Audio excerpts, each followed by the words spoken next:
Assalamualaikum warahmatullahi wabarakatuh. Apa kabarnya anak-anak ibu semuanya? Ibu harap kalian semua dalam keadaan sehat walafiat ya. Amin amin ya rabbal alamin. Nah, hari ini hari Sabtu tanggal 19 bulan 9 2020 atau tepatnya pada tanggal 1 Safar 1442 Hijriah. Pada pukul 7.45 sampai 8.20 waktu Indonesia Barat, mata pelajaran geografi. Nah, hari ini kita akan bahas mengenai keanekaragaman hayati di Indonesia.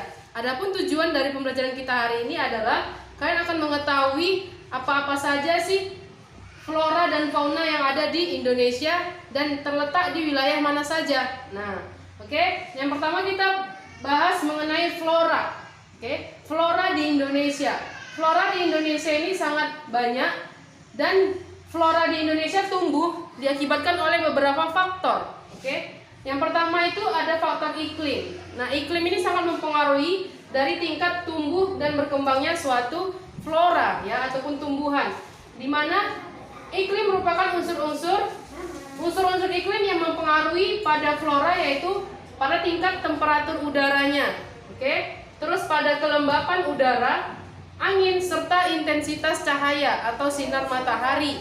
Oke. Nah, yang kedua ada dari faktor jenis tanahnya. Oke, kemarin Ibu udah pernah membahas mengenai jenis-jenis tanah dan tanah apa-apa saja yang subur dan tanah yang kurang subur. Oke, di sini jenis tanah yang sangat baik digunakan untuk flora ataupun tumbuhan. Yang pertama itu ada tanah vulkanik, aluvial serta tanah humus ya.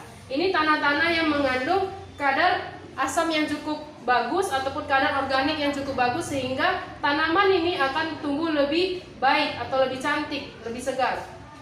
Nah, yang ketiga ada dari segi faktor ketinggian. Ketinggian ini maksudnya dataran tinggi atau dataran rendah. Namun di sini dikatakan bahwa semakin tingginya suatu dataran, maka semakin sedikit pula tumbuhan yang tumbuh di dataran tinggi tersebut. Oke, yang keempat ada dari segi faktor ketersediaannya air. Nah, ciri-ciri pada tumbuhan ini sangat berpengaruhi pada banyak sedikitnya air. Ketika dia airnya sedikit, maka tumbuhan tersebut akan terlihat lebih kering ya. Begitu juga ketika airnya yang terlalu banyak juga akan membuat tumbuhan itu cepat layu karena kadar airnya terlalu tinggi. Dia harus normal ya, stabil. Oke, yang kelima ada faktor biotik. Di mana di sini faktor biotik ini dia mencakup lagi yaitu faktor manusianya, hewan serta tumbuhan. Di mana ketiga faktor tersebut saling mempengaruhi. Di mana manusia dan hewan ini memerlukan tumbuhan sebagai asupan makanannya. Begitu juga pada manusia dan hewan ini dapat membuat tumbuhan-tumbuhan ini menjadi lebih bagus dengan cara memberikan pupuk ataupun sebagainya. Oke. Nah, selanjutnya ada jenis flora yang hidupnya ini selalu hijau ya. Dia tidak layu, tidak mati, dia selalu tumbuh hijau sepanjang tahun. Contohnya itu seperti di hutan bakau, berada di pantai Papua atau Kalimantan juga ada. Selanjutnya ada hutan rawa, berada di Kalimantan Barat dan juga Kalimantan Tengah. Selanjutnya ada hutan musim, yaitu berada di Jawa Tengah, Jawa Timur, dan Nusa Tenggara. Dan selanjutnya ada hutan hujan tropis, berada di Sumatera dan Kalimantan. Selanjutnya ada di sabana atau berada di daerah Nusa Tenggara. Sabana ini apa?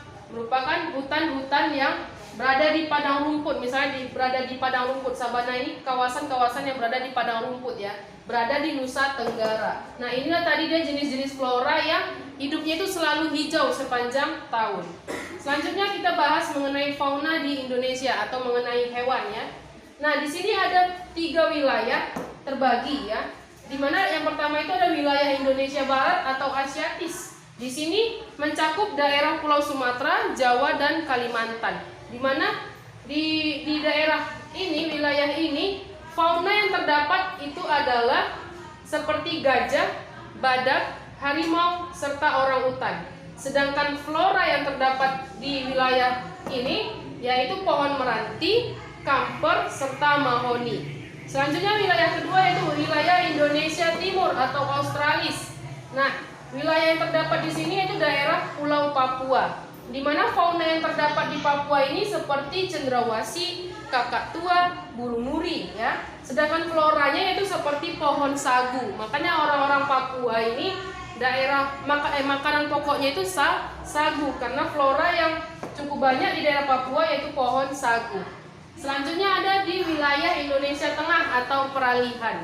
Di sini daerah di wilayah Indonesia Tengah ini daerah yang terdapat yaitu Pulau Sulawesi, Nusa Tenggara serta Maluku. Di mana fauna yang berada di daerah tersebut yaitu seperti anoa, kuda, tapir, komodo serta kerbau ya.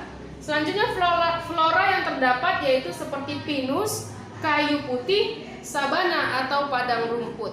Oke? Sekian dari yang Ibu sampaikan. Apabila ada kesalahan Ibu mohon maaf. Wassalamualaikum warahmatullahi wabarakatuh.